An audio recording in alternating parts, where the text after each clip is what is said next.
Numerical audio updates KB-1 Expressive Keyboard Suite to version 1.3.1 for iOS.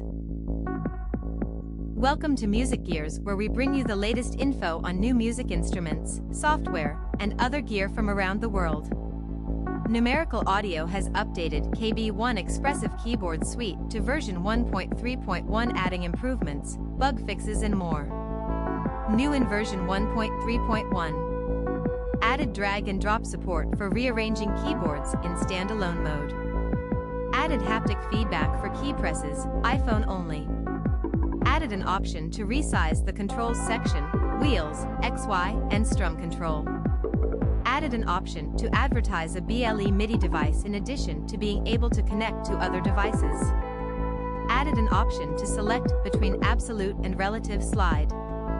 Added an option to change the latch behavior from regular to exclusive, where latching a new key will automatically unlatch the previous one. Option is located in the controller's settings tab.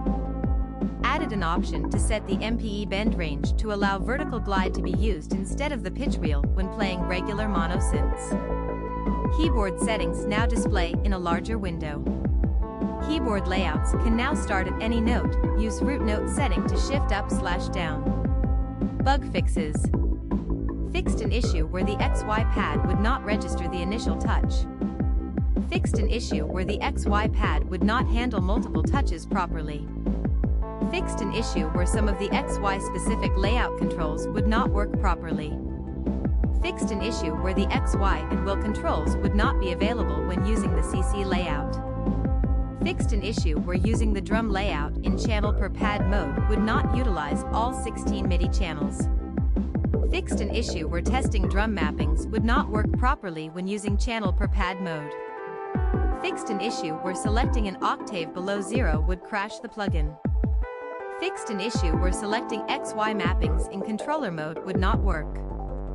Fixed an issue where editing XY mappings in controller mode would not work properly. Fixed an issue where only 16 drum pads could only be mapped even though up to 40 pads were available. Fixed an issue where selecting chromatic in the scale section could crash the app in some cases. Fixed an issue where playing the ARP over multiple octaves would start with an offset of -1 octave in some cases.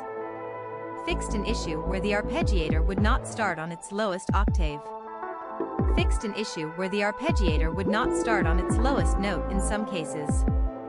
Fixed an issue where the arpeggiator could generate hanging notes in some cases. Fixed an issue where the slide #CC setting would not restore when loading a host session.